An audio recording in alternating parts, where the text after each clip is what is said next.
হজরত আলী রাদিয়াল্লাহু আনহু ফজরের সালাত আদায় করার জন্য মসজিদে গেছেন। এদিকে হজরত ফাতেমা রাদিয়াল্লাহু আনহার গায়ে প্রচণ্ড জ্বর। এ অবস্থায় তিনি ঘরের সমস্ত কাজ শেষ করেছেন।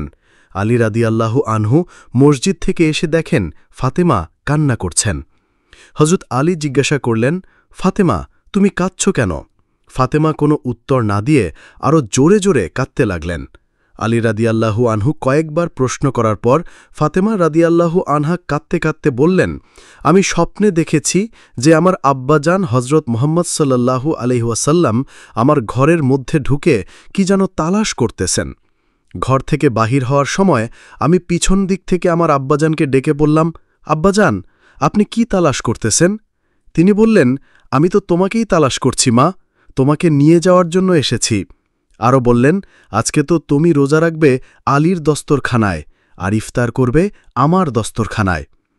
হজরত আলী রাদিয়াল্লাহু আনহু এই স্বপ্নের কথা শোনার পর দুজনের মধ্যে কারোরই বুঝতে বাকি রইল না যে ফাতেমা রাদিয়াল্লাহু আনহা আজকেই ইন্তেকাল করবেন। দুজন আরও জোরে জোরে কাঁদতে লাগলেন। এই সময়ের মধ্যে হাসান হুসেন এসে জিজ্ঞাসা করলেন, আব্বাজান, আম্মাজান, আপনারা দুজনই কেন কান্না করতেছেন? ফাতেমা রাদিয়াল্লাহু আনহার একটা অভ্যাস ছিল, যখন হাসান হুসেন কোনো কাজে বিরক্ত করত তখন দুজনকে তাদের নানাজানের কবরে যেতে বলতেন। আজকেও ফাতেমা বললেন, তোমরা দুই ভাই এখন নানার কবরে চলে যাও। কবরের নিকট যাওয়ার সঙ্গে সঙ্গে কবর থেকে আওয়াজ আসল, হে আমার আদরের নাতিরা, এই মুহূর্তে তোমরা আমার কাছে কেন এসেছ? আমার কাছে তো সব সময়ই আসতে পারবে। এখন যাও, গিয়ে তোমাদের মায়ের চেহারার দিকে তাকিয়ে থাকো। আজকের পরে তোমরা তোমাদের মাকে আর দেখতে পাবে না। এই কথা শোনার পর দুই ভাই কাঁদতে কাঁদতে দৌড়ে মায়ের নিকট চলে আসলেন। এসে মাকে বললেন যে, তোমরা দুজনে কেন কান্না করতেছিলে তা আমরা বুঝেছি। নানাজান আমাদেরকে বলে দিয়েছেন আজকের দিনটা তোমার জন্য শেষ দিন। নানাজান আমাদেরকে তোমার চেহারার দিকে তাকিয়ে থাকার জন্য বলেছেন। বিকালের দিকে হজরত ফাতেমা রাদিয়াল্লাহু আনহার শরীর বেশি খারাপ হল। তাকে বিছানাতে শোয়ানো হল। হজরত ফাতেমা রাদিয়াল্লাহু আনহা মৃত্যুর কিছুক্ষণ পূর্বে হজরত আলী রাদিয়াল্লাহু আনহুকে 3টি কথা বললেন। প্রথম কথা হল, আমি যেদিন থেকে আপনার ঘরে এসেছি ওই দিন থেকে শুরু করে আজ পর্যন্ত আপনাকে আমি অনেক কষ্ট দিয়েছি। আপনি যদি আমাকে ক্ষমা না করেন তাহলে কিয়ামতের ময়দানে আমার আব্বাজান অনেক লজ্জিত হবেন, তাই আপনি আমাকে ক্ষমা করে দিবেন। হজরত আলী রাদিয়াল্লাহু আনহু বলেন, ফাতেমা, তুমি এসব কি বলছ? আমি আলী তো তোমার যোগ্যই ছিলাম না। তোমার আব্বাজান দয়া করে মেহেরবানি করে তোমাকে আমার কাছে বিয়ে দিয়েছেন। বিয়ের দিন থেকে নিয়ে আজ পর্যন্ত আমি আলী তোমাকে কোনোদিন ঠিকমতো 2 বেলা খানা পর্যন্ত খাওয়াতে পারি নাই। ফাতেমা, তুমি বলো, আমাকে ক্ষমা করেছ কিনা? তুমি যদি আমাকে ক্ষমা না করো তাহলে আমাকেও কিয়ামতের দিন কঠিন শাস্তি ভোগ করতে হবে। এরপর ফাতেমা দ্বিতীয় কথা বললেন, আমার ইন্তেকালের পর আপনার পছন্দমতো দুনিয়ার যে কোনো মহিলাকে আপনি বিবাহ করে নেবেন, আপনাকে আমি অনুমতি দিয়ে গেলাম। আর আমার 2 সন্তান হাসান হুসাইনকে সপ্তাহে একটা দিন আপনার কোলে নিয়ে ঘুমাবেন। তৃতীয় কথা হল, হাসান হুসাইন যখন বালেগ হবে তখন ওদের 2 ভাইকে আল্লাহর রাস্তায় সোপর্দ করে দিবেন এবং আমার লাশ রাতের বেলায় দাফন করবেন। হজরত আলী রাদিয়াল্লাহু আনহু বললেন, তুমি যা বলেছ সবই বুঝতে পেরেছি, কিন্তু তুমি নবীর মেয়ে, আমি সবখানে খবর দিয়ে তোমায় দাফন করব, এতে সমস্যা কি? হজরত ফাতেমা রাদিয়াল্লাহু আনহা বললেন, আমার কাফনের উপর দিয়ে সবাই অনুমান করবে যে নবীর মেয়ে কতটুকু লম্বা ছিল, কতটুকু স্বাস্থ্য ছিল, এতে আমার পর্দা ভঙ্গ হতে পারে, তাই রাতের বেলায় দাফন করতে বলেছি।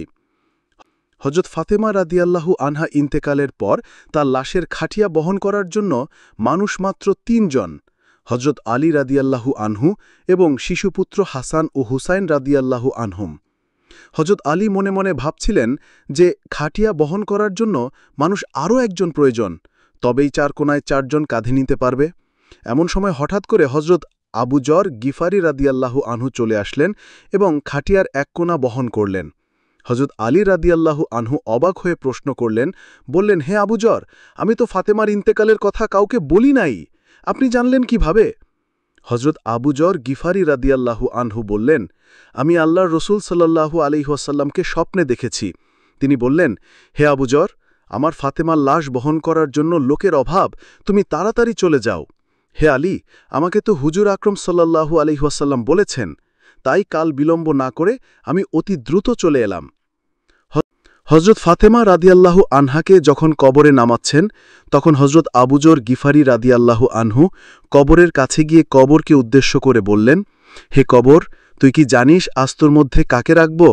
তোর মধ্যে যাকে রাখব তিনি হলেন জান্নাতের সকল মহিলাদের সর্দার হজরত ফাতেমা রাদিয়াল্লাহু আনহাকে রাখব। খবরদার, বেয়াদবি করবি না। কবর থেকে কোনো আওয়াজ নেই।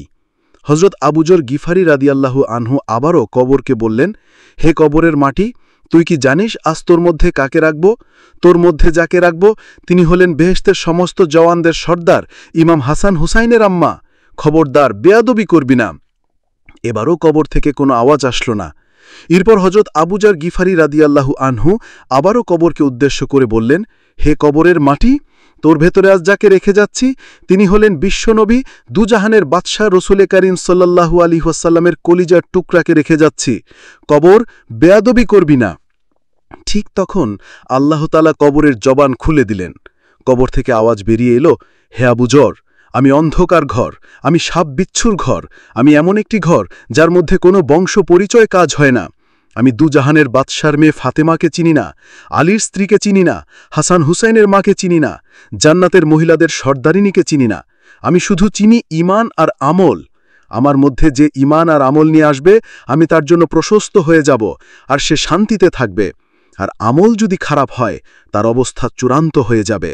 বন্ধুরা, তাই আসুন আমরা চেষ্টা করি ঈমান আর আমল নিয়ে যেন কবরে যেতে পারি। আল্লাহ